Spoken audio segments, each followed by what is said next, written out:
all the way from Brampton, Ontario, by way of Los Angeles, California. He set a new UK attendance record on his last appearance at this very venue. The biggest stand-up comic in the world is here for you tonight. And now, for the thousands in attendance and the millions watching around the world, live from O2 Arena in London, England, ladies and gentlemen, let's get ready for Russell!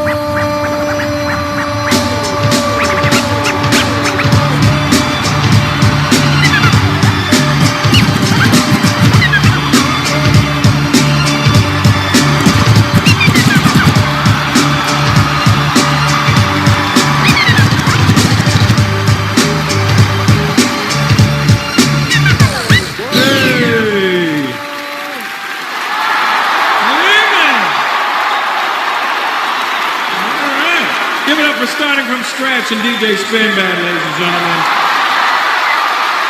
This was scratching from the start and spinning so bad. What's up? That's right. Listen, tonight we're going to have fun. I can't have you guys being an English audience and going, That's what you did to me last time I was here. And I got off stage and I go, hated it. And then I checked Twitter. I'm like, I had a great time. I'm like, would you let me know?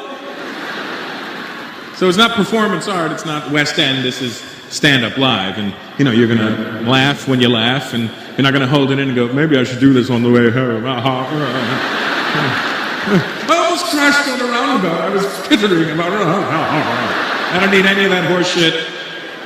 It's a long drive back to South Hall and Hounslow. I know where most of you live. So,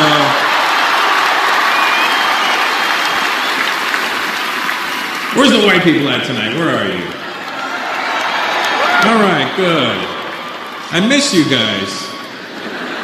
I don't know what happened. There was a time when England was white.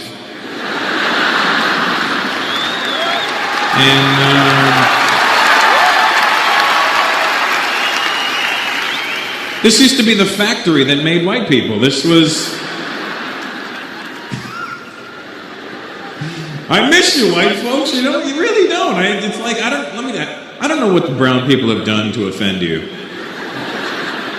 but I'm asking you to come back. Is that your man, sweetheart? Yeah, and you're a brown girl. Nice. Well, hang on to him. He's a collector's item. They've stopped making them. I don't know if you're aware of this or not, but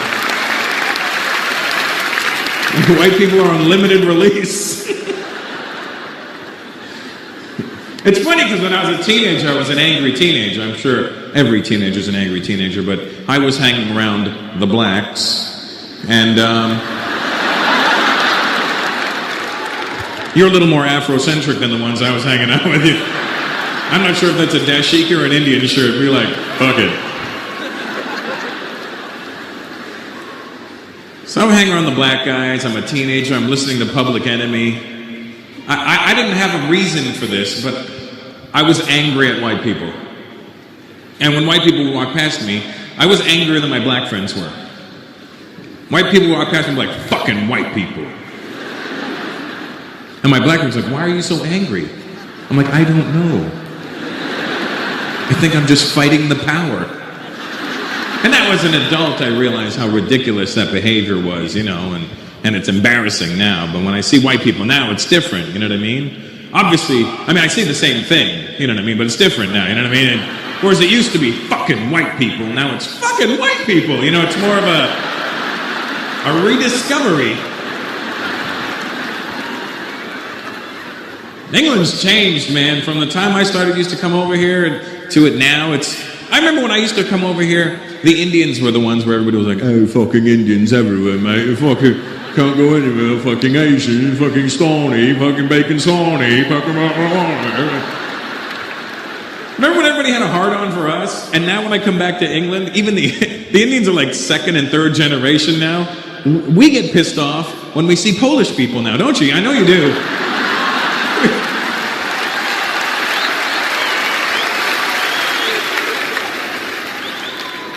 You go to a restaurant, the minute I see a J in a name that doesn't need a J in it, I'm like, oh, for fuck's sakes, this is not going to be good. Excuse me, Anjanishkishker. I mean, it's Eganishku. What do you want? I would like to eat something. Here's the menu.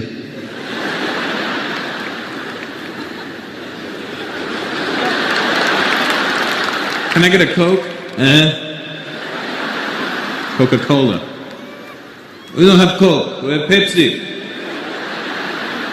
I'll take a Pepsi. But you want Coke? Service is shit with these guys. Where are the Polish people tonight? Are you here? Good, man. They're up there. They don't even know why they're here. I don't know. I see a show.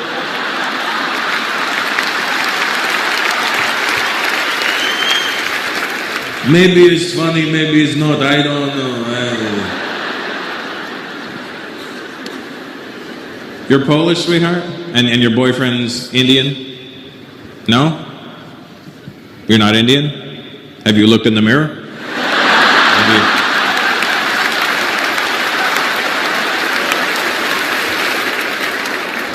Look, I'm not an expert on the subject, but if I was to racially abuse you,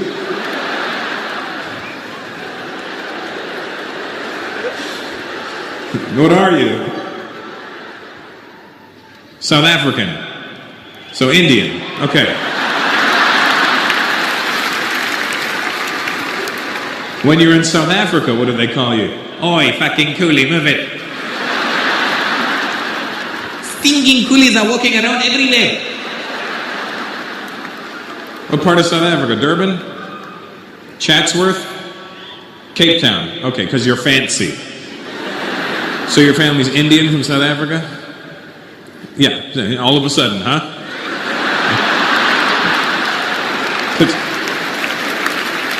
I had to go through your fucking lineage to get the answer?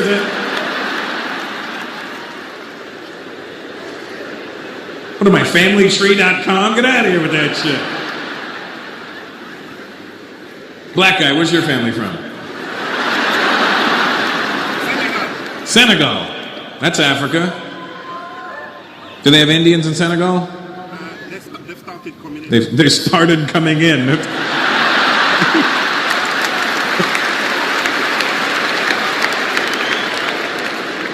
What are we, fucking cockroaches, the way people describe us? I don't know. It used to be lovely, and then they started coming in and opened up the cereal one morning. There was a fucking Indian in there.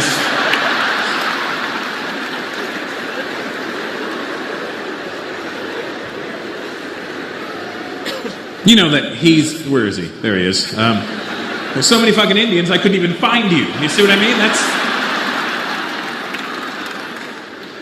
You know how that happened, right? You know how he's just as Indian as we are.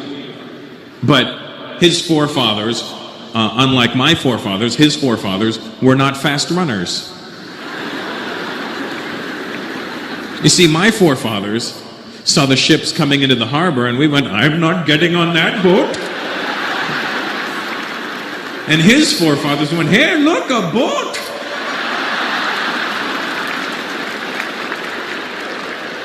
They ended up in South Africa. Why am I cutting sugar cane?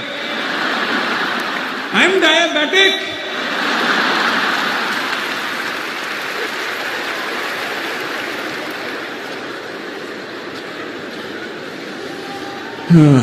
Well, good to have you here, Indian guy. By way of default. A lot of Africans in England now. I mean, I remember... Hey, what's up? Guess you were doing your hair or something? That's what took you so long? Okay. No problem. Sometimes we are late. What do you know?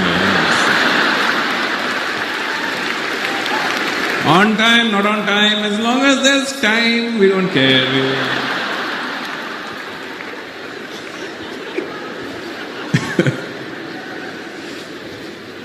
I remember when I used to come to England back in the day, you could be sure that most of the black people were West Indian. I remember that. And where are you tonight, West Indian people? Where are you? Yeah? Guyanese guy, you can't claim West Indian and South American. You either pick one or the other. You must be the most proud Guyanese guy ever to wear that ugly ass jacket, I'll tell you that.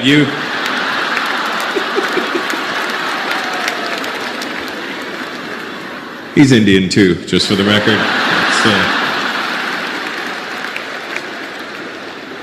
Just like the South African guy. Different stop on the boat, that's all.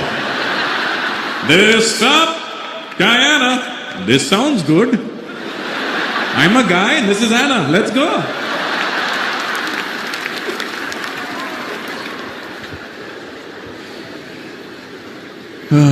Any Spanish people here tonight? They're always in we are up here, mira. What kind of Spanish are you? Are you Latino Spanish or are you Spanish from Spain? Mexican? What the fuck are you doing in England? They said head for the border, not the borders. What are you doing in England? Your parents came here? My dad's Mexican. And he ended up in England? Sorry? Your mom's English. I figured that much. But how did they meet? My mom worked in Mexico. Your mom worked in Mexico, apparently. And,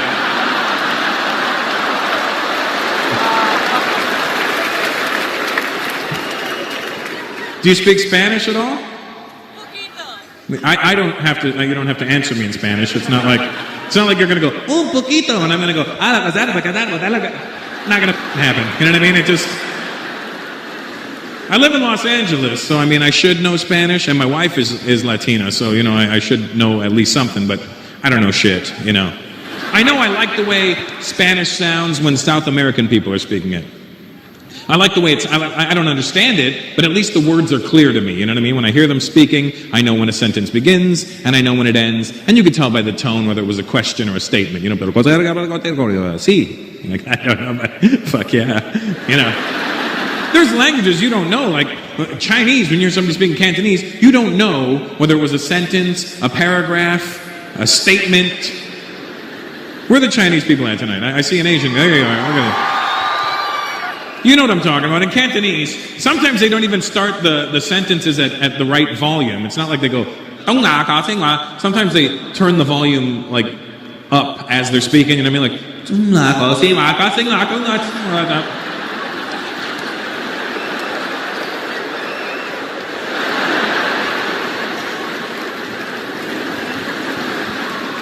Cantonese is a fun language, but it's a hard one to learn. When I was in Hong Kong, I learned the dumbest words when I was in Hong Kong. I learned how to say snot.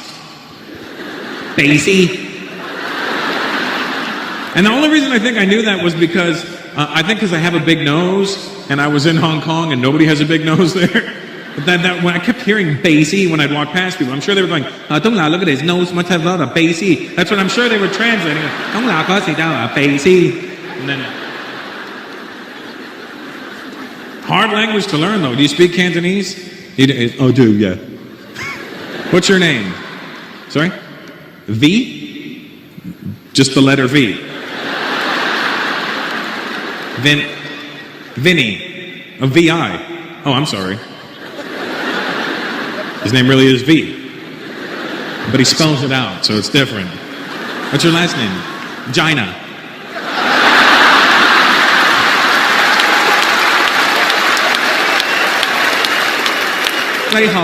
This is Vagina. Sorry about being a cunt earlier.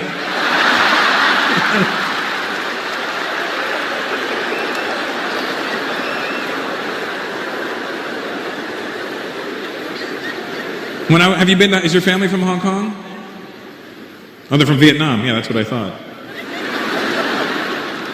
But you know Cantonese, and you know Vietnamese as well. Your girlfriend's Vietnamese? She's like, I know Vietnamese, okay? Have you tried Vietnamese soup? You guys? You ever had it? It's a big deal in America. It's spelled P-H-O. Pho. But it's not the way it's pronounced. And in America, people are annoying because I'll be like, yeah, let's go get some pho. And they'll be like, Russell, it's actually pronounced pho. I'm like, oh, really? Yeah, so... show respect for the Vietnamese culture, you probably pronounce it pho. And I go, oh, okay, cool. Why don't you go cough right now? Because you're really annoying me. Well, you know what? Go folk yourself. How about that? Why don't you? Now, so have you been to Hong Kong? Have you been? When I went to Hong Kong, I wanted to go shopping, right? And I don't drive, obviously, when I'm there, because I'm not strong enough to carry a rickshaw, but no, I don't drive when I'm there. But I'm there, and I go to the guy at the hotel. I go, hey, I want to go shopping. What's the shopping area? Like, what's the best place to go shopping? Oh, you want to go shopping, huh? You want to go to Tsim Sha Tsui? And I go, I don't know what you just said, but... How are you going to travel? Taxi? I go, nah, I'm gonna try and take the train. Oh, train's good.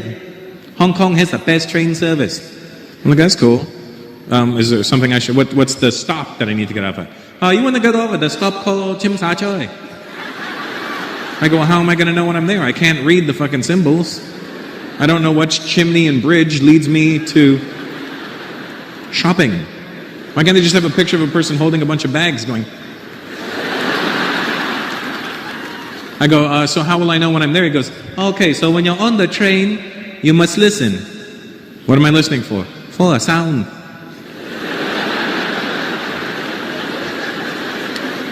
Now here's the thing, we may laugh at people and think, they're so stupid, but really, I'm the fucking idiot because he's explaining normal shit to me. It's like, a sound. I go, well, what's the sound I'm listening for? When on the train, right before you get to your stop, you're gonna hear, boom.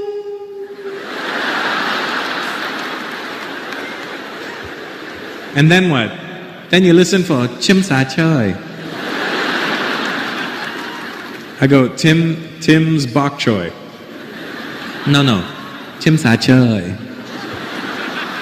Tim's got a boy. Tsim Sha Tsui. Try to say it just like me. Tsim Sha Tsui. So I go, Tsim Sha Tsui, right? I just copied him exactly, and he goes, oh, you speak Cantonese. I go, no, I'm copying you. You do good.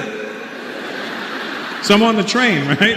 And I want to listen to my iPod, but I can't now because I have to listen for boom. So I'm sitting there, and the only way I can remember Tsim Sha Tsui without having to do this all the time is I'm sitting there, and I swear to God, I must look like a crazy person. I'm sitting on the train, I'm going, Tsim Sha Tsui, and I don't care, Tsim Sha Tsui, and I don't... So we're getting to our first stop, and I hear, boom, and I'm like, Then I hear, and I'm like, that doesn't sound shit like where I gotta go to. Then the doors close and we start moving. We get to the next stop, I hear,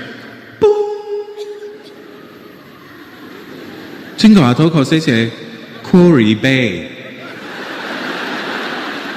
Did he just say Quarry Bay? Why can't I go shopping in Quarry Bay? I can say Quarry Bay. So we start moving again, and then I hear,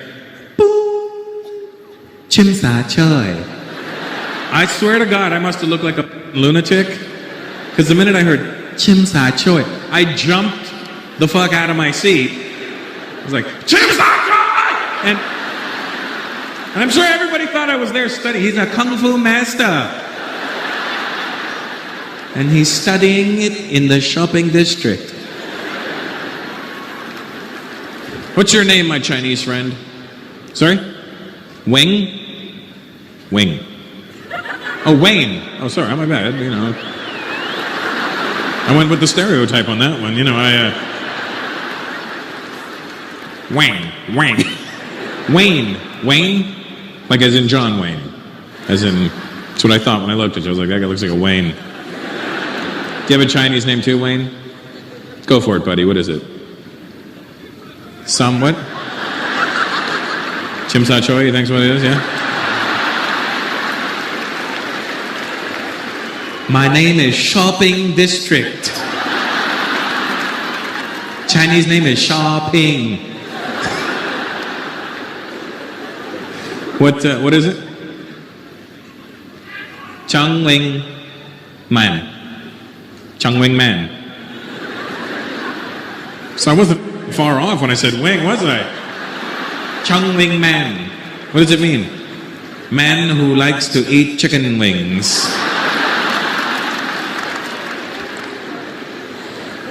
Well, I'm glad you're here, Chung Wing Man.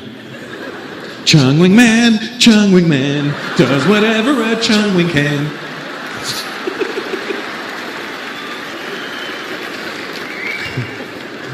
Lấy hồ, okay, I'm going.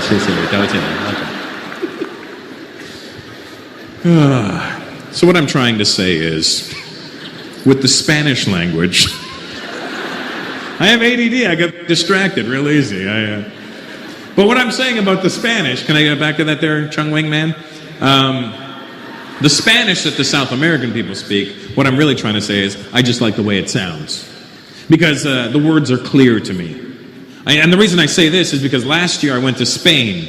And if you've ever gone to Spain and you heard the real Spanish being spoken, you know that it sounds gay as shit. Tell me I'm lying. They speak Spanish with a lisp over there. I didn't know. I got off the plane. The guy's like, "Hola, señor, ¿cómo estás?"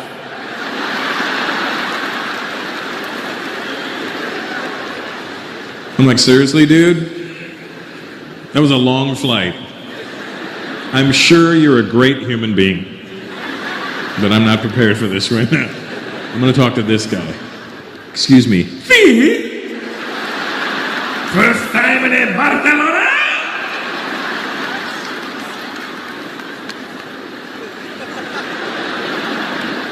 Fee.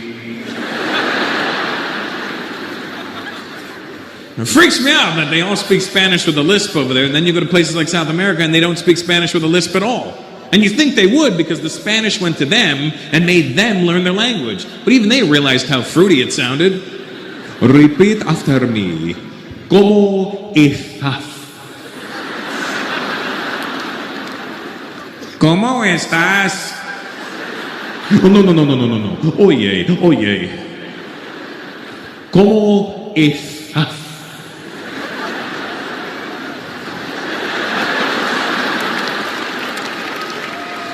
¿Cómo estás? Why won't you sound like me? Because you sound gay. And I'm trying to figure it out when I'm in Spain. Like, how can an entire country speak with a lisp? This makes no sense to me. There's no way that they can all have an oversized tongue. So I asked around, and this is what they told me. I'm not making this up. They told me that apparently back in the day in Spain, there was a king who had a lisp. And in honor of the king, everybody spoke with a lisp.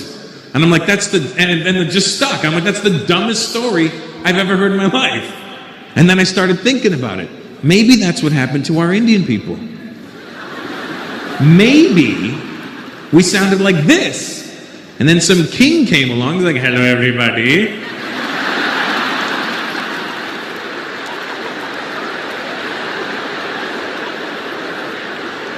And everyone's like, yo, what's up with the king, dude? Is his head loose? I don't know, but just talk like him so he doesn't feel like an asshole. Yes, sir, can we help you? What's your name? What? Priyan.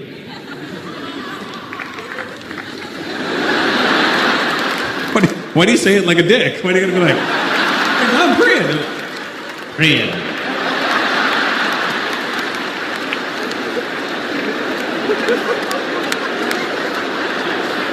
Relax, it's not that serious, dude. It's Priyan.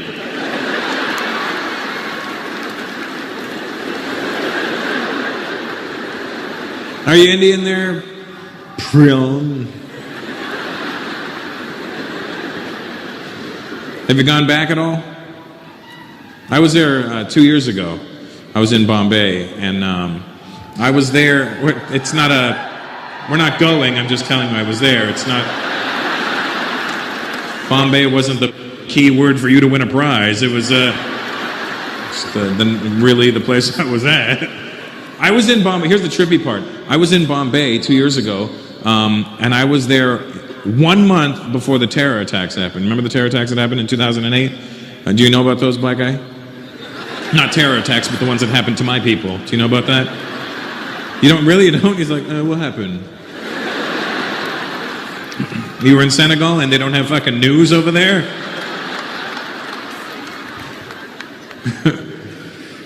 Here's what seriously, there was a terror attack in India. It's not like 9/11. Here's the thing. 9/11 happened, it lasted 20 minutes.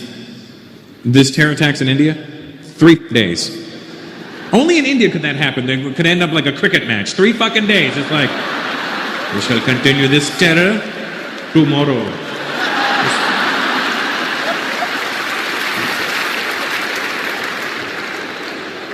And here's the trippy part.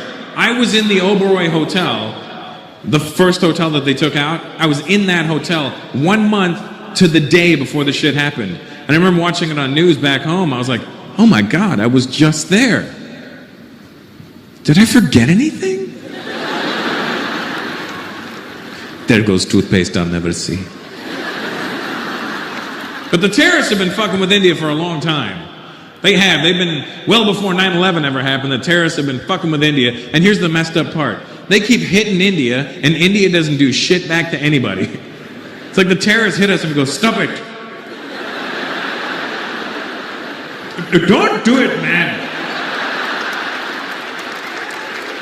That's all, I said stop.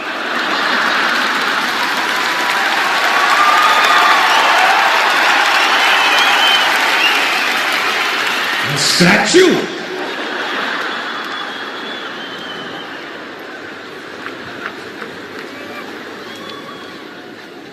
And those are pretty crazy terror attacks that happened in 2008. They were pretty nuts.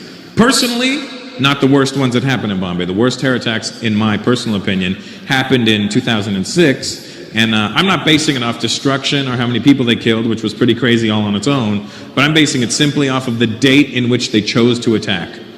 You know, India got attacked on July 11th. We got hit on 7/11. It's almost like the terrorists had a sense of humor that day, you know? Should we get them on the 10th or the 12th? The 11th. The comedy practically writes itself. And you know what the worst part about those attacks were? Weren't even the attacks. It was watching George Bush's dumbass have to get in front of the world media the next day and address it. Just a smug look on his face, you know?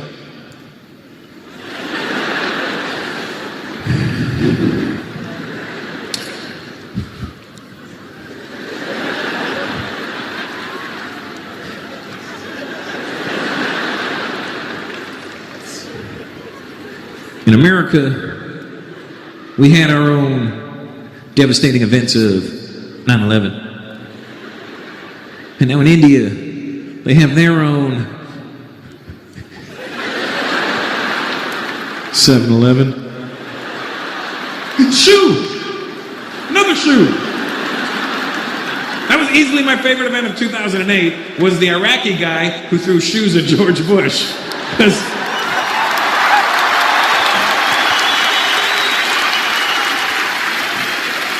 that was impressive on many levels, you know? First of all, for 8 years, the whole world had been saying what an idiot George Bush was. People in America that voted for him were like, yeah, I know, he's a retard, we get it. But let me tell you something, he tricked us. He's not that dumb. Because an idiot would have got hit with a fucking shoe. Is that a shoe? George Bush not only ducked the shoes, but he made it look fun, didn't he? It's okay, fellas, I got this. Me and Laura play this game. So that was impressive that George Bush ducked not one, but 2 shoes. And what was even more impressive was that Iraqi guy had shoes. I'm just saying, I would have expected a flip-flop. But this guy had full-on sneakers. That means he went shopping that morning. Yes, I am looking for something in size 13, preferably aerodynamic. It's for president. Where are the Arabs at tonight? Arabs in the house? Where are you? All strategically placed, I see.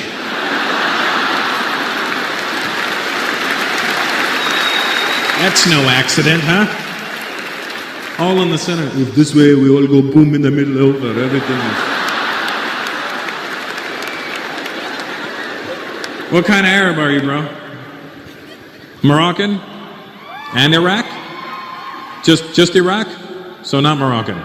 You're Iraqi. I've been to Iraq, obviously to perform, but obviously not for, the Iraqis. It's not a very, comedy-filled place. It's not like there's comedy clubs in Iraq. Like welcome to Saddam's Jihad hut. It's not like our comedy is the bomb.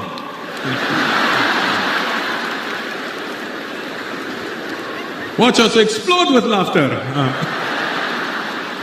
So you're Iraqi. What are you guys over there? Kuwait. Saudi. Is it Saudi or Saudi? Because I did shows in Bahrain once, and there was Saudi people in the audience, and I go, oh, where are you from? The guy goes, Saudi! And I thought he hiccuped or something while he was saying Saudi. I thought he was like, Saudi, but like, I go, what did you say? He goes, Saudi! And I go, what the fuck? And I asked somebody after, I go, why is he saying Saudi? And they go, that is actually the correct way of saying Saudi. It's Saudi. I go, so do I drive an Audi or an Audi? What am I driving?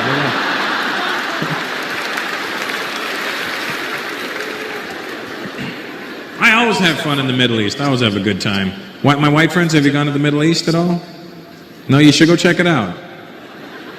I like that. You shaved your head, but you kept a unibrow. That's very cool. That's pretty insane looking at that thing. Look at that. Well, I was going bold, but if I had hair, it would come down to here, wouldn't it?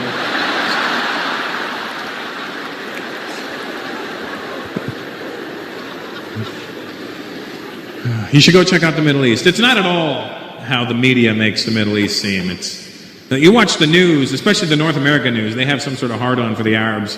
And that whenever they show you Arab people on the news, they're always, they make them look crazy. That's the thing. Don't they, when you watch the news and you watch like CNN, don't you get mad? They just make Arabs look like they're exploding every 5 minutes. You know what I mean? They make it look like they're walking around going, yes, I'm going shopping. What are you going to do? Oh, I'm going to blow up. Okay, well, I'll see you in paradise. Okay? Hey, slave me a virgin. I'm kidding. You earned them. They're yours. You go to the Middle East, very friendly people. I always have fun with the Arabs. They're actually very nice. They're rich as shit.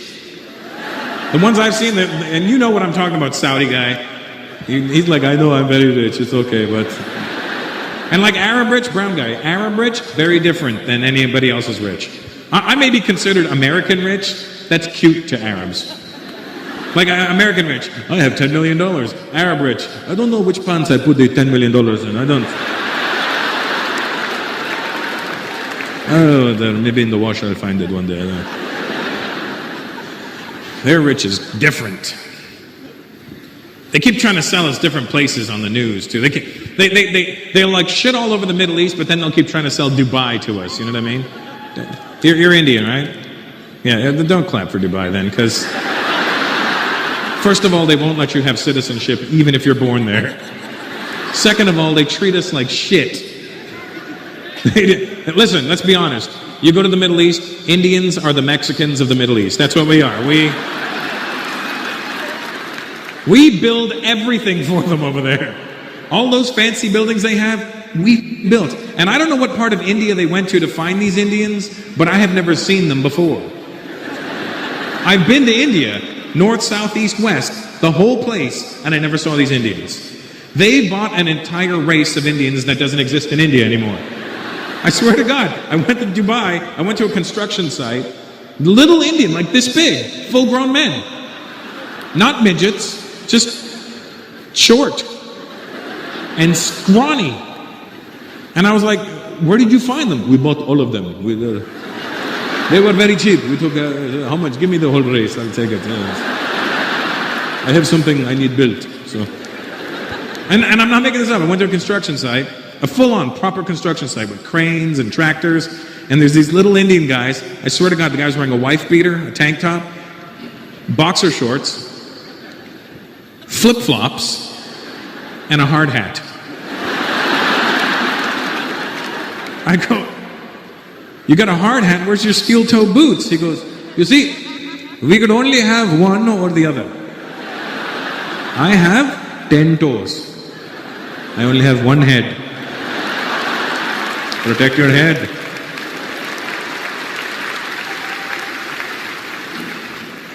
But I've been to Lebanon, Jordan, Bahrain, Dubai. We're not going, I just said I've been there. It's not...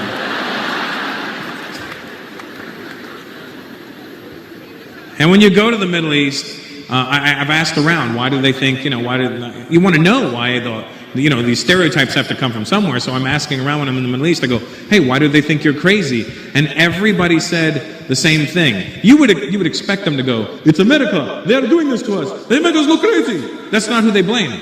I go, why do they think you're crazy? They go, it's not us. I go, who is it? They go, it's the fucking Saudis. They always blame you. I go, why do you blame the Saudis? Because they're crazy. You know Bin Laden? I don't know Bin Laden, first of all right? He's Saudi. Fucking crazy. So it's your fault. They keep trying to sell Dubai to us. That's always funny to me. And whenever they try to sell Dubai in the commercials, they always make it look so glamorous, and it's always like a British voiceover or an American voiceover like, come on down to Dubai for the World Shopping Festival. Stay in the beautiful 7-star Jumeirah Beach Hotel. See the world's tallest building. Stay on the beautiful Palm Island. I'm like, ooh, that sounds good. And then I'm in like Lebanon, and I asked around, they go, where were you before this? I go, I was in Dubai. Oh, it's stupid. I go, what do you mean it's stupid? They do dumb things. What do you mean they do dumb things? They have the tallest building in the world. It's empty. That's like having fastest car with no engine. They have a 7-star hotel. When did 5 become not enough? I go, they made an island that looks like a palm tree. You gotta admit, that's kind of impressive. Yes, that's a good idea. Only wrong tree. What do you mean, wrong tree? You see, Russell, there is a reason you never hear an Arab voice advertising this tree. Which tree? The palm tree? Yes. Why won't you say it? Because there is no P in the Arabic alphabet. The P is a B. Nobody wants to stay on bomb tree.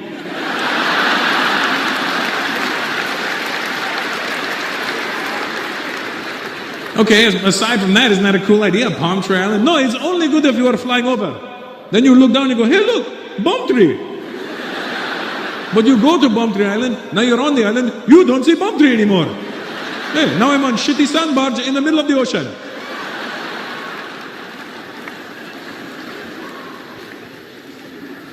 When you go there, you find out where the hot spots are to party. Have you ever been back to the Middle East at all, Iraqi guy? Sorry? Just Edgware Road? What'd you say? Oh. Sorry, Bayswater Road. That's... Yep. How's that bladder working out for you? Good? You know, if your jeans weren't so tight, you wouldn't have to pee so much. All right, mate. Just go piss.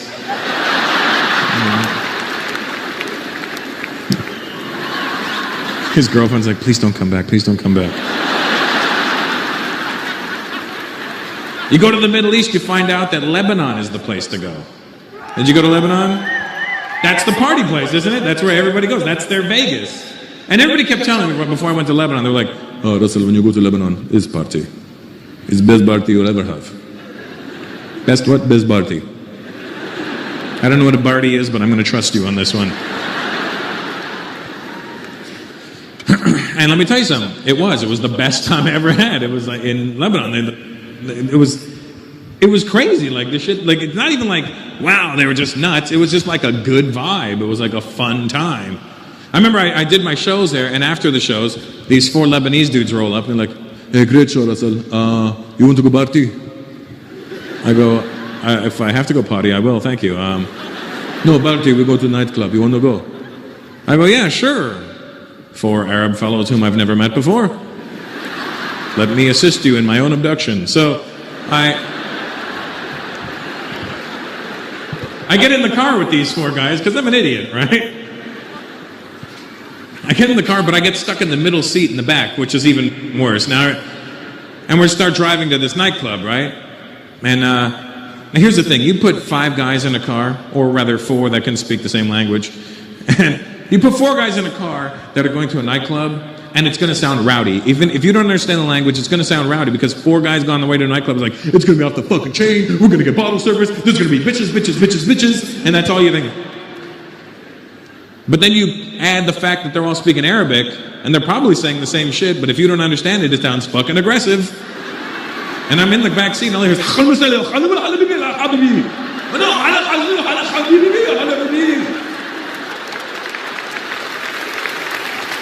and I start panicking because I'm thinking, holy shit, they're arguing as to who's going to kill me. I'm thinking they're going, no, I killed this one, I killed the last one, you killed this one, I don't want to kill him, you kill this one.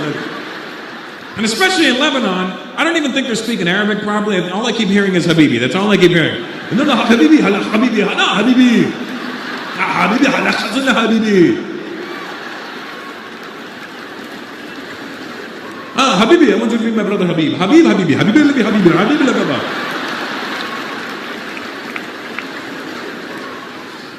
So I try to turn the conversation back to English, and I go, so guys, well, tell me about the nightclub. You're going to love it, it's beautiful. Okay, well, tell me about it. It's bomb shelter. I go, that's hilarious. What do you mean? It's bomb shelter. We're going to a nightclub called Bomb Shelter? It's a bomb shelter, yeah. I go, don't you think that's hilarious? No. What do you mean, no? We're in Beirut. We're going to a place called Bomb Shelter. Yeah. Why is it funny? I go, it's ironic. It's like going to India and going to a nightclub called Diarrhea.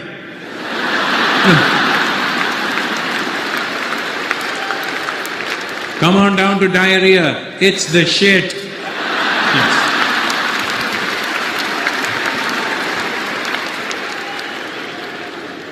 So I go, the nightclub is called Bomb Shelter? No, it is BOAT.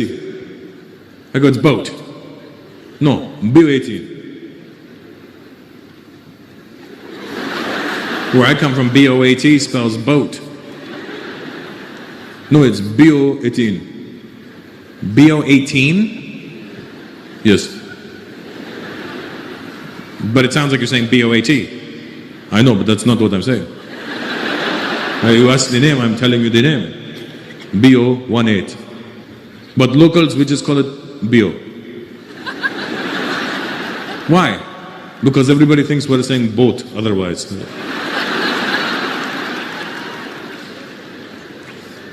I'm like, well, all right. So we're driving, and we get to what looks like a vacant parking lot.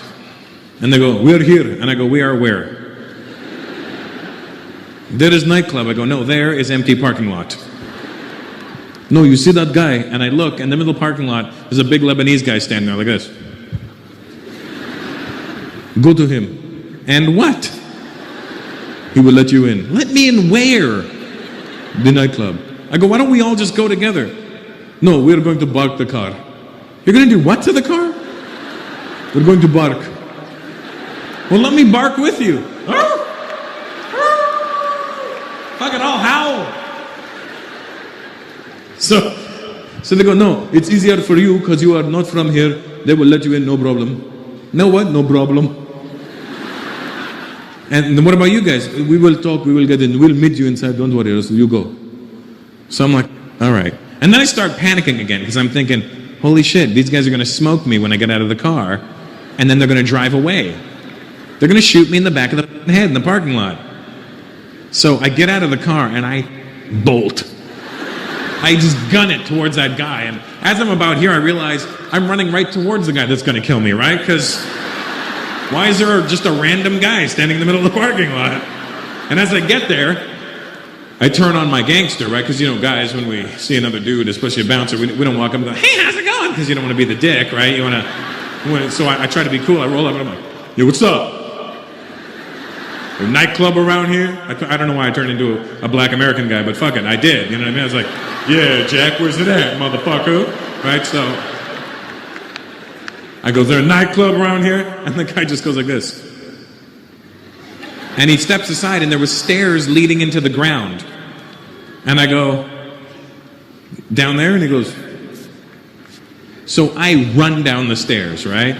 Because I'm thinking, this guy's going to shoot me in the head too. I'm all paranoid about getting shot in the head, right? So I run down the stairs because I figure if he's going to shoot me in the head, I want to be at the bottom of the stairs when it happens. I don't want to get shot at the top of the stairs, and my last few seconds alive are me falling down the stairs, you know?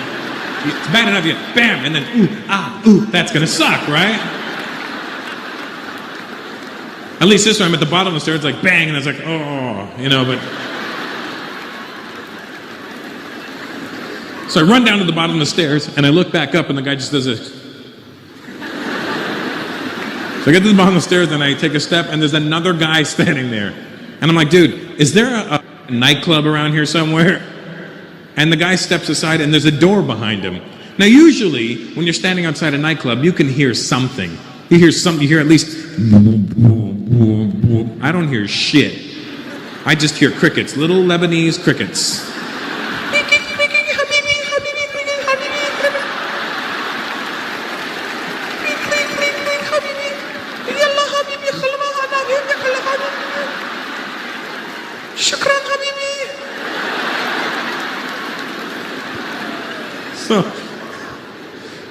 So is there a nightclub around here? And at a complete silence, he opens his door and I hear...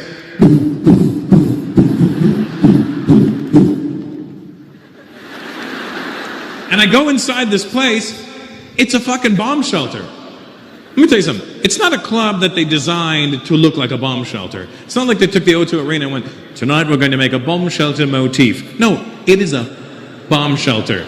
Let me tell you something. It didn't used to be a bomb shelter, and now they've converted it into, it's still a bomb shelter. It's not like they took the bomb shelterness out of it. They just put speakers into it. That's all they did. That's what I love about the Arabs. They got balls like that. They're like, oh, Habibi, we have not been bombed in a while. And we are wasting the space. Yalla, bring some speakers. Dance party.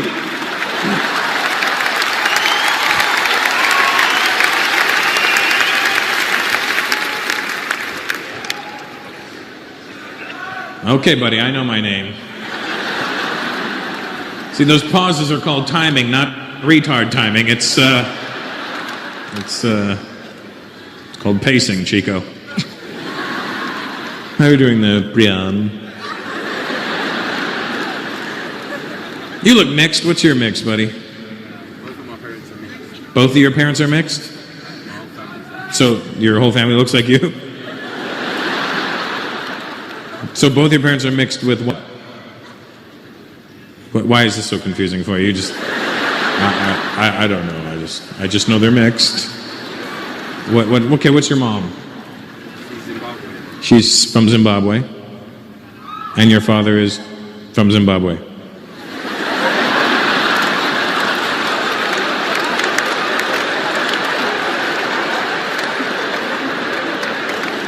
Senegal, can you Google mix for me?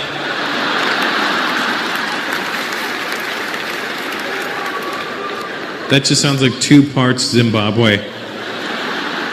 And since it only takes 2 people,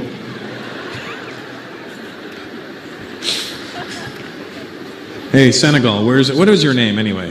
Fode. What? Fode. Fudli?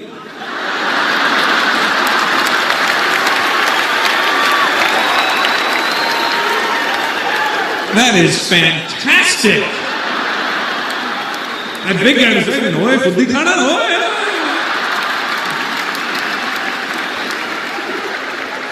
You heard him, right? You heard him. That guy's like, "Hi, he did say Fudli, I heard him." How do you spell your name? F-O-D-E. That's like a fancy Fudli. Fudli. Now, for the white guy who doesn't understand, Fudli in Punjabi is vagina. So if you think he's a cunt now, you are correct.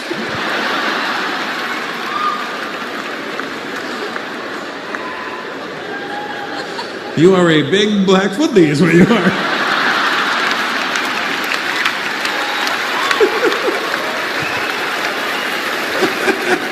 That's fucking awesome. What's your girlfriend's name? Please don't say Laura. That would be so weird. You see, Laura is penis.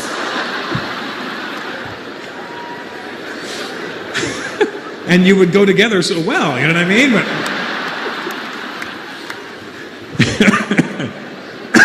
that's good stuff there, Fuds. Any Irish people here tonight? Irish folks in the crowd? Yeah? Are you Irish, sweetheart? Okay, good.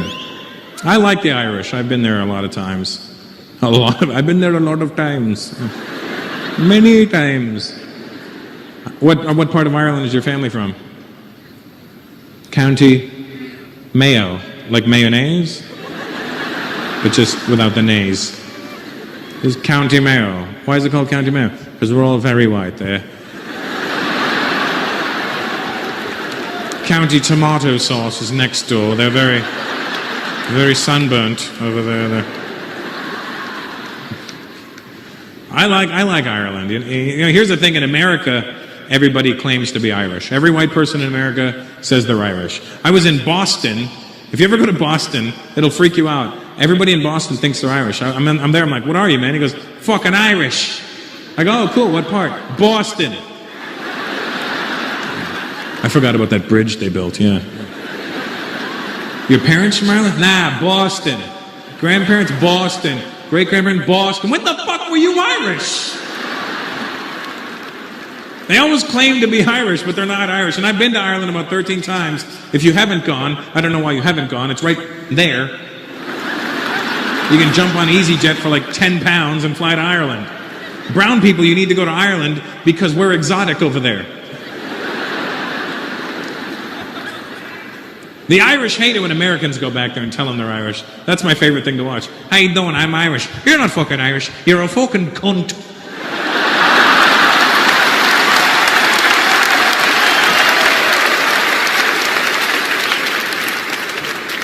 That's what I love about this part of the world. You can say the word cunt and nobody gets upset. It's true that you guys say it like it's like, "Hello, you fucking cunt. How are you?" "Oh, you cunt. I haven't seen you in a long time." "What are you up to, you fucking twat?" You can't say cunt in America. Everybody gets really freaked out by the word. I don't you guys say it so casual. I like the way the Irish say it the best, you know. In America, they get upset. I can understand when they get upset with the word cunt in America because of our accent over there. We pronounce it with a hard k and an unt. Cunt. It sounds mean and aggressive, you know? It doesn't sound like the soft, delicious thing that it is, you know? Cunt. Sounds like a really big rock being thrown into the middle of a lake, doesn't it? Cunt? Like that saying, cunt? But when the Irish say it, it sounds like, look at you, you're a fucking cunt. Doesn't cunt sound nice? Don't you want to be a cunt? I want to be a cunt. Who's the little cunty cunty? Who's the little cunty cunty?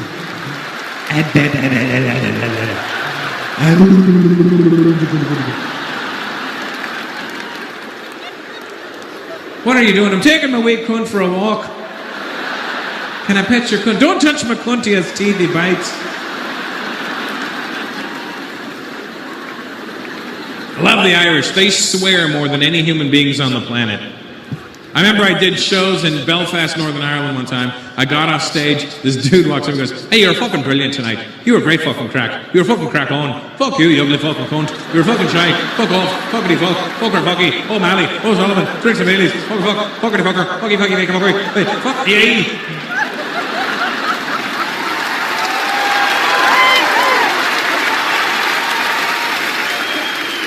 I was like, well, thank you, Father.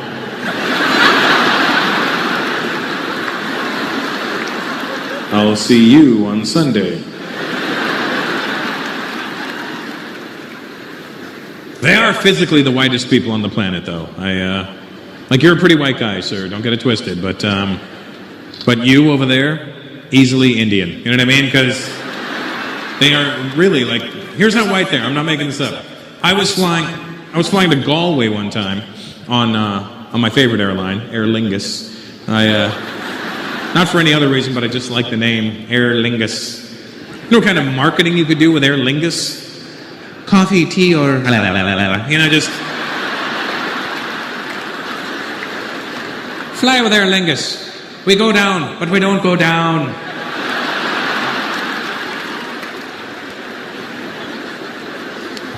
So I'm on the flight, flying to Galway, right? And there's this girl from Galway. She's a cute Irish girl, and we're talking, and she's really nice. She's like, well, why don't you come by my work tomorrow, and we'll go for a bit of lunch. And I went, okay, what time? And she went, why are you talking like that? And I said, I have no clue.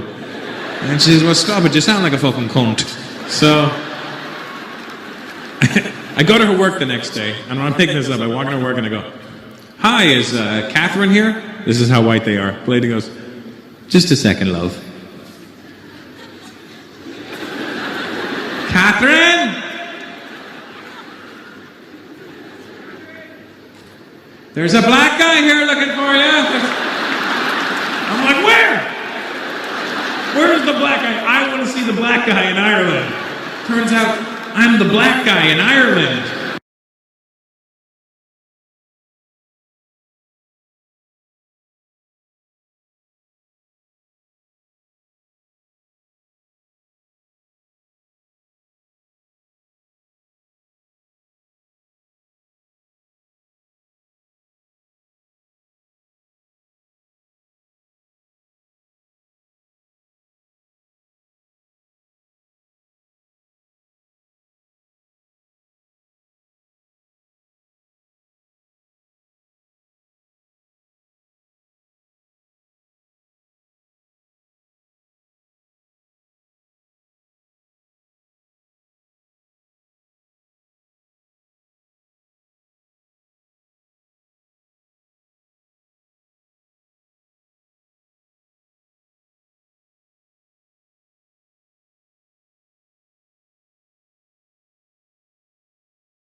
Welcome everyone, मेरा नाम सुमन है, ये मेरा YouTube channel है, तो यार जो आप सभी का स्वागत है and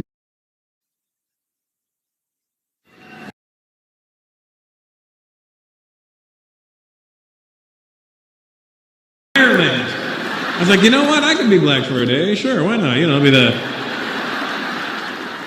I'll be the black guy that ruined it for real black guys, you know. The real black guy shows up in Ireland a week after me. Hey, there's another black guy in town. Oh, don't believe the hype. I had one last week, had a big nose and a small prick. It didn't work out at all, yeah. Barely had a prick. Look like a little wee cunt with a prick on top, like a little prickunt is what it looked like. It looked like his prick was resting on a beanbag chair is what it looked like. Just what I'm trying to say is my ball to shaft ratio is just off. Somewhere there's a guy with a giant hog and tiny balls just going, I don't understand what's going on here. I've had it happen where I've been with a chick for the first time and I pull my balls out first and I see them go, ooh, you know, thinking that the hog is going to match. And then I pull out my hog and then you hear that sound from a game show when you lose, you know, boom, boom, boom, boom, quang.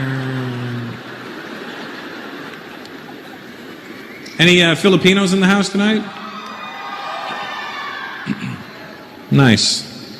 Hello, welcome to the show. Are you Filipino, bro? Are you?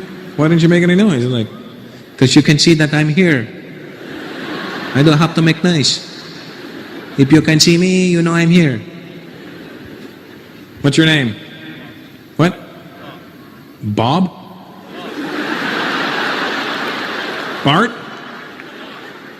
Mark. Oh, why did it sound like you said Bob and Bart? Bob, Bot, Mark. That doesn't even.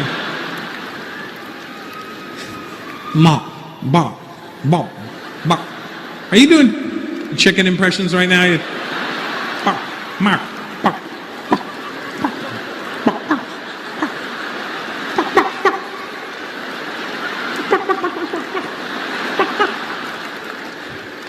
Oh my God, you've got Asian bird flu.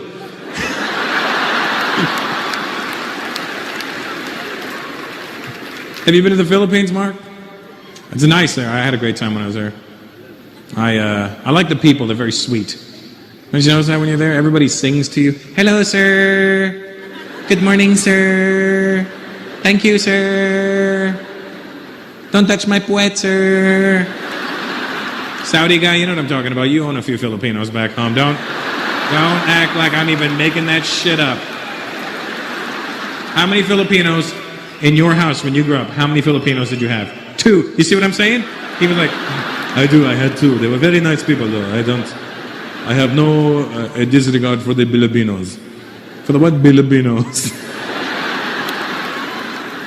Hey, Mark, when I was in the Philippines, sorry, I'm playing ping pong with the audience right now. And by ping pong, I don't mean anything by that V.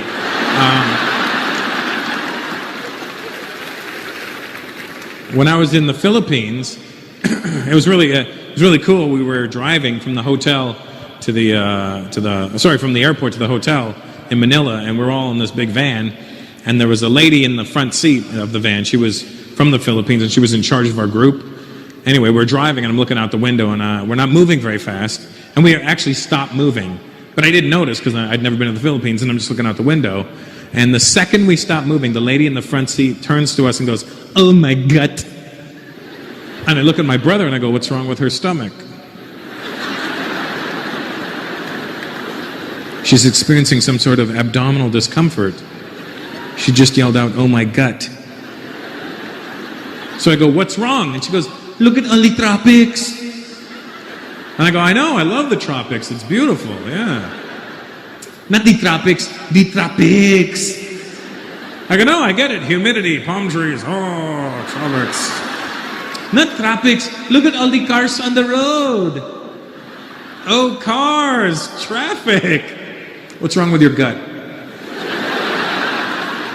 She goes, "Not my gut. Oh, my gut." I go, "Why is your gut on the ceiling?" "Not my gut. Oh, my gut." "Oh, your God." It's cute. In the Philippines, they think they have traffic problems. Have you been? Did you think they had traffic problems? Fuck no. I had just flown there from India. You're not going to impress me with your shitty traffic in the Philippines? In the Philippines, you may have a lot of cars, but there's some sort of order. For the most part, people will drive in their lane. They will generally stop at a red light. India's insane. India, we have a system called create a lane. If you see an open space, take it and go.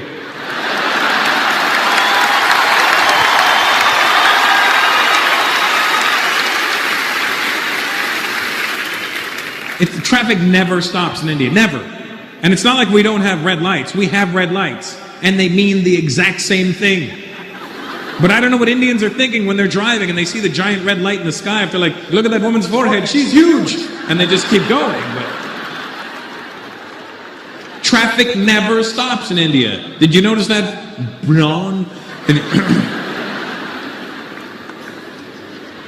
The only time traffic stops in India is if a cow is crossing the street. And a cow will cross the street. You don't need to be out in the country in India to see a cow. You could be in a city. I was in Bombay, in the heart of the city, and I saw a cow. In all fairness, you never see two cows together. It's always like one cow here, and then like 8 blocks later, there's another cow. But that cow looks like it's looking for this cow, you know, just...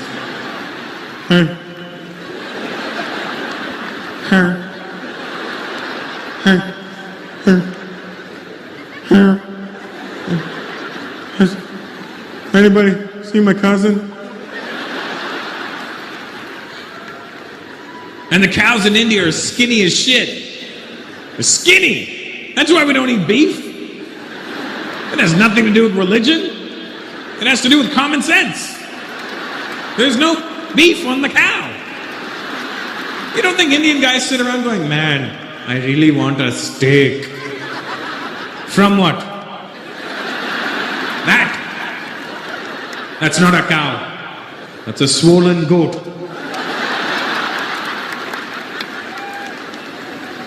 And the cows are assholes in India. They are. Because they know they're safe. Nobody fucks with a cow in India. When a cow's crossing the street, that's it. Traffic stops. I was in a taxi and a cow crossed the street. My driver shut off the engine. I go, what are you doing? Saving petrol. Well, how long is this going to take? Up to her.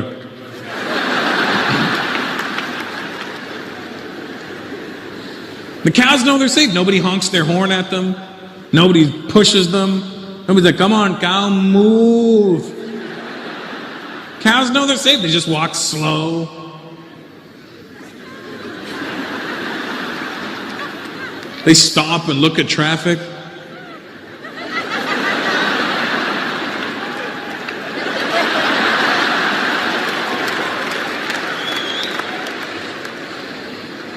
They even moo with an accent. Moo?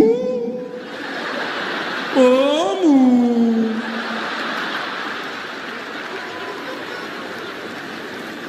My family's from Calcutta, and there's never any more than 3 people from Calcutta in an audience. Because everybody's still in Calcutta, that's why. We want to leave, but we can't, you know. Calcutta's a trip. You see some ill shit in Calcutta. I saw, you see things in India that if any one of those things happened, like right here in London, the whole country would shut down. Here's what I saw. It was like 4 o'clock on a Friday evening. And I was in the heart of Calcutta. Right downtown. It's called Park Street. That's where everybody is. It's like being in Piccadilly Circus, like when everybody's there. And here's what I saw. I was in a taxi, right? And first of all, if you're in a taxi in India, you know you're not moving very fast. And at rush hour, you're not moving at all. So I'm an idiot for getting in the taxi to begin with. Because when you are in a taxi and you're not moving, people pop out of everywhere and try and sell you shit you'd never wanted ever. I'm sitting in the cab, this guy, ding, ding, ding. What? You want cauliflower? What? When have you ever been sitting there and go, man, I could really go for some cauliflower right now. And it looked delicious. I'm like, no, I don't want cauliflower right now. Bouquet? Bouquet? The fuck is a bouquet? Flowers, bouquet of flowers, one bouquet. Bouquet? No, I'm fine. But you want?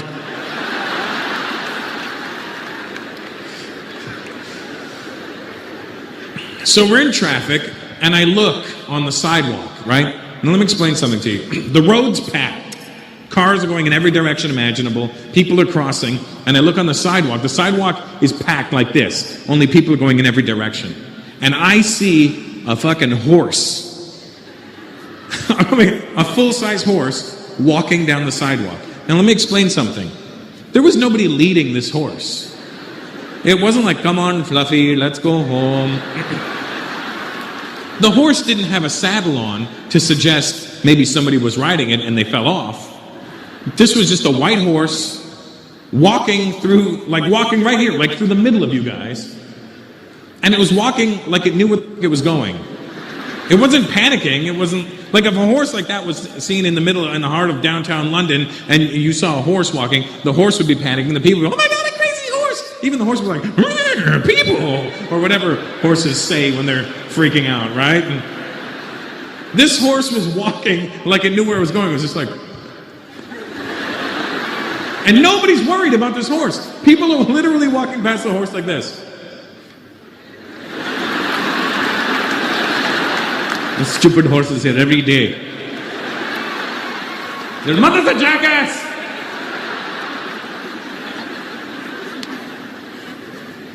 You see some wild shit over there. Homelessness, I realized, India does not have a homeless problem. Let me explain. The rest of the world has a homeless problem. England, you could say England has a homeless problem. Let me tell you why. Because the homeless people in England, at some point in their life, lived in a home.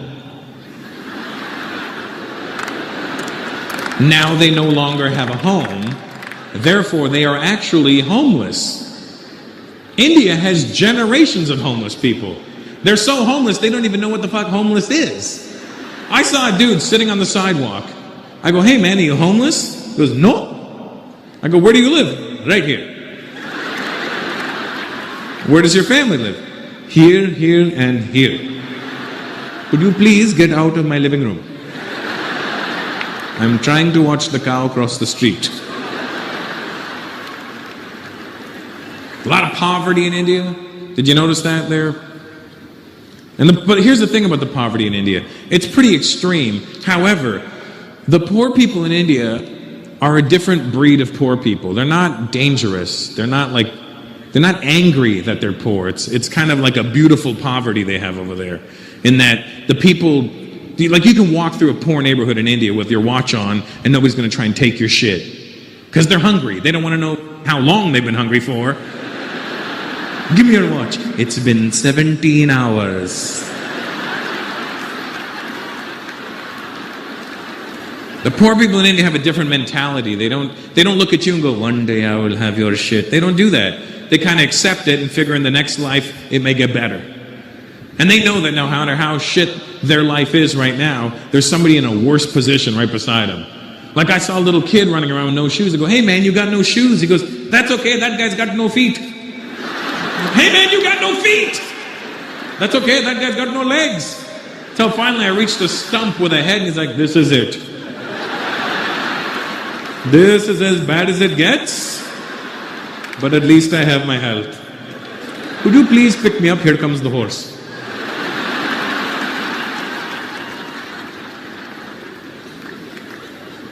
You know, you'll notice when you're walking around any major city now, and I notice this here even in England, which is ironic, that you find less and less people speaking English nowadays. Like even in America, I walk through any major city, and I hear people speaking every other language but English. And the fucked up thing for me is, I can only speak English. I know words in other people's languages, I know phrases, I know how to say certain things, but I can't speak anything from top to bottom other than English. And which, you know, like if I was to talk to you, if I was to start speaking Punjabi to you, I know enough to start the conversation, but then if you replied, I would just go, yeah, right? Like, that's why I've created my own language. I'd be like, oh, kya haal hai ji? Oh, TikTok goes in. I'm like, but. That's what I would do. That's all I do. I've created my own language. It's called Buck Buck. And then, you know, with Indian people, because we have so many dialects, they may just think, oh, I don't know that dialect of, what is, but.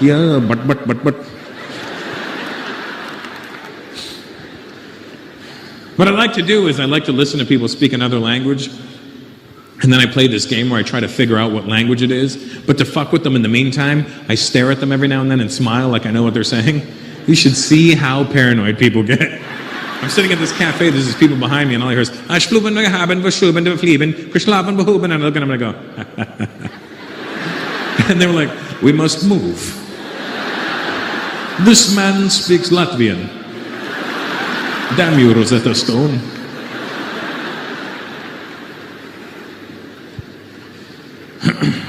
But I always listen for like the one key word in English, you know? You ever do that? You hear somebody speaking another language and you listen for the one key word in English and then you try and piece together what they're talking about. But the funny thing is you'll hear a word that sounds like an English word, but it won't mean the same thing to them.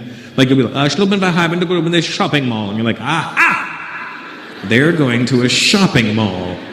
But then you find out that shopping mall means bread to them or something, you know? There's always words in people's languages that'll make you laugh because it'll sound like a word in your language. Are there any Hungarian people here tonight? Really? It was just a fluke question, really. Do you speak Hungarian, sweetheart? What's the Hungarian word for kiss? Not choke, the other word. Pussy, right? Did you know that? That's the Hungarian word for kiss. Pussy. To us, fucking hilarious, isn't it? Pussy. Ha ha, pussy. But to Hungarian people, very innocent. They'll be on the phone, okay, pussy, pussy, and they'll hang up. And we'll be like, ha, double pussy. And the only reason I know this is because I was at a strip joint, you know, once, researching some material quite extensively, and my stripper, she was Hungarian, and I guess I was making her laugh, and by the end of the night, she goes, you were so nice, I want to give you pussy. And I'm like, I would love to receive the aforementioned pussy. And she goes, close your eyes. And I close my eyes, and all of a sudden I feel on my cheek, and I'm like, did she just rub her pussy on my face? Because if I'd known that was going to happen, I would have done the old,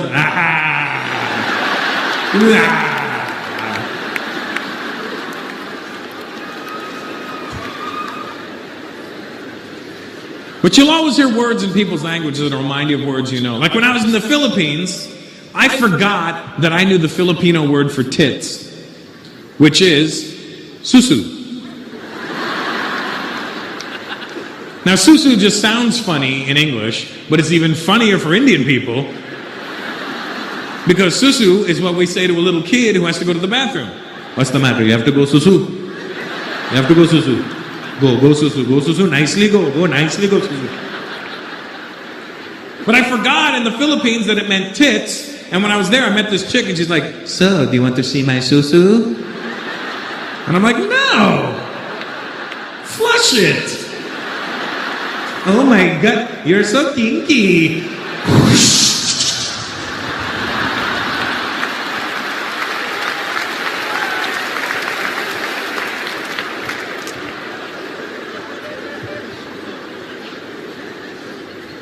But susu is one of those funny Indian words, you know. All Indian people know the word susu. You know susu, don't you? I'm looking right at you, buddy. Yeah. No, we've moved on from pre-on-these. You know what I'm talking about, right?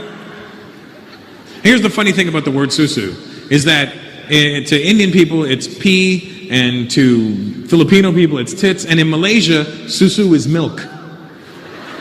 So theoretically, if you drink too much susu from a susu, you'll have to go susu.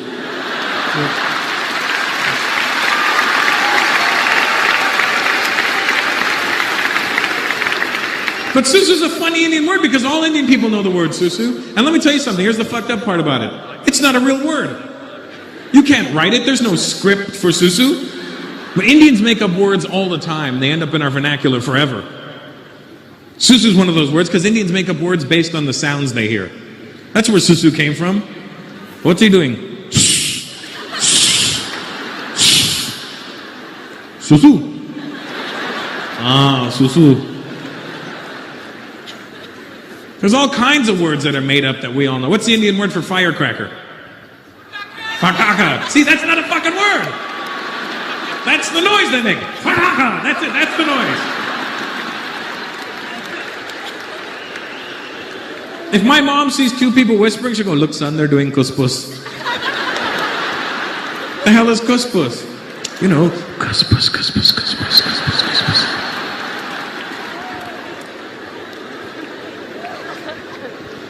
The Indian word for flip-flops is chappals, but the nickname, chatpats. You know why? Because when you're walking, they go, chatpat, chatpat, chatpat, chatpat. When I was in India, they have these three-wheeler taxis, and I was with my cousin. I go, "Hey, should I call a taxi?" She goes, "No, I will." Oi! Fatfatia! Oh, what? Fatfatia! What the fuck is a fatfatia? That's the noise they make. Fatfatia, fatfatia, fatfatia, fatfatia.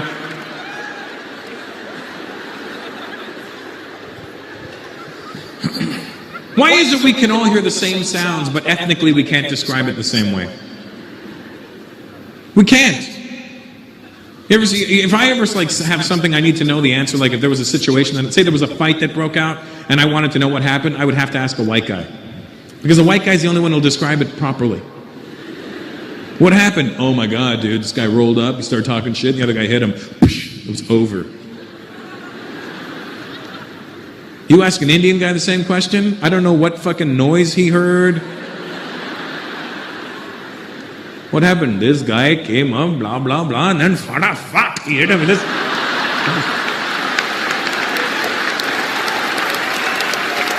You heard fada fat? Jamaicans are the worst. You ask them, what happened? Boy, the boy just come talk shit, lick him in the blood up, book it up. Book it up. What the hell did you hear buggered up?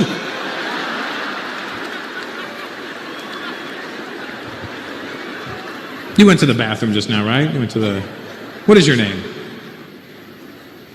Bav? Apparently some ladies like you in here, Bav. Don't get all fucking sheepish on me now, Bav. How old are you, Bav? 28. Now, let me confirm this with me, Bav. You're 28. I'm 40. Aren't Indian parents obsessed with their kids going to the bathroom? It's true. From the age of 3, when you start going by yourself, for the rest of your life, your parents want to know what's going on in there. I'm 40 years old. If I go to my mom's house, Mom, can I use the bathroom? What do you want to do?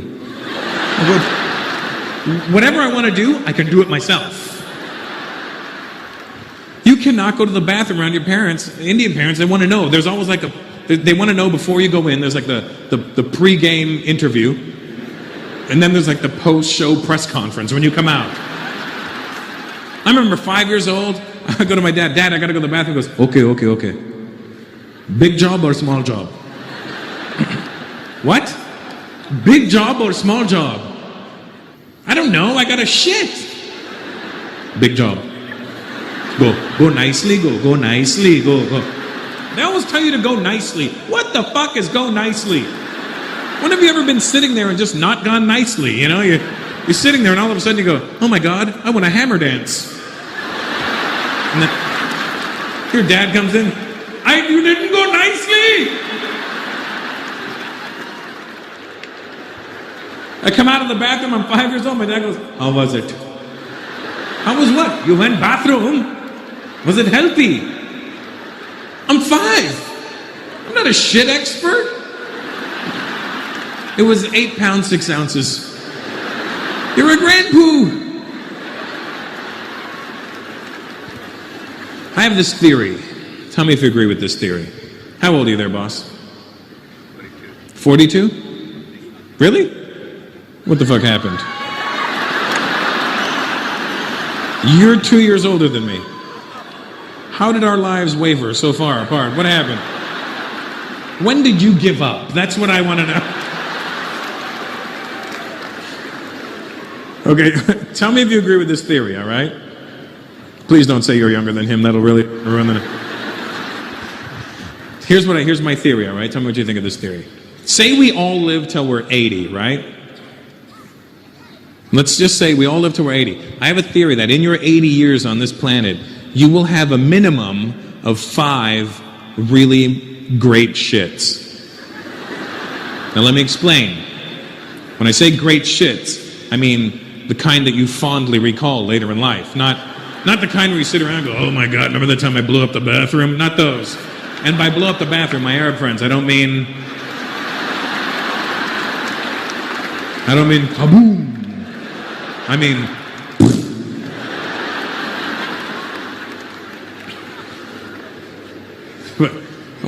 when I say fondly recall, I mean the kind where, you know, the kind of where you come out of the bathroom and you feel lighter. You go in feeling full and you come out and you're like, oh my God. You shit out everything you've ever eaten in your life. And not in a bad way, in a very comfortable way. Like you come out of the bathroom like, I don't think I have diabetes anymore. I think I just shit my cancer out, is what I did. I have a theory that we'll have a minimum of 5. But here's the thing. When my dad was alive, towards the end of my dad's life, he got very sick, and the doctor told my dad, he said, Mr. Peters, you're going to need to increase your fiber intake. And my dad somehow misunderstood that as I should have fiber all day, all night. So my dad would literally sit there with a beer and a glass of Metamucil, and I'd be like, Dad, what's that? Beer. What's that? Metamucil. Try it. Tastes like orange. So my dad was having so much fiber that he was actually having phenomenal shits on a daily basis. And I'm not trying to be gross or anything. But my dad, I remember one time going to my parents' house and my dad came out of the bathroom and goes, son, you should see it. It's incredible. The length of my bloody arm. It wouldn't break. It was coiling in the toilet, coiling. I literally had to stand up. It's sticking out like the head of a cobra. Come and see, I didn't flush. Come and see, I didn't flush it. Come and see. That is disgusting, Dad. I'm going to flush it. Don't flush it, your brother's not home. I'm flushing it. You flush it, and somebody going to get a hurt real bad. Thank you very much, guys. Good night. Be safe.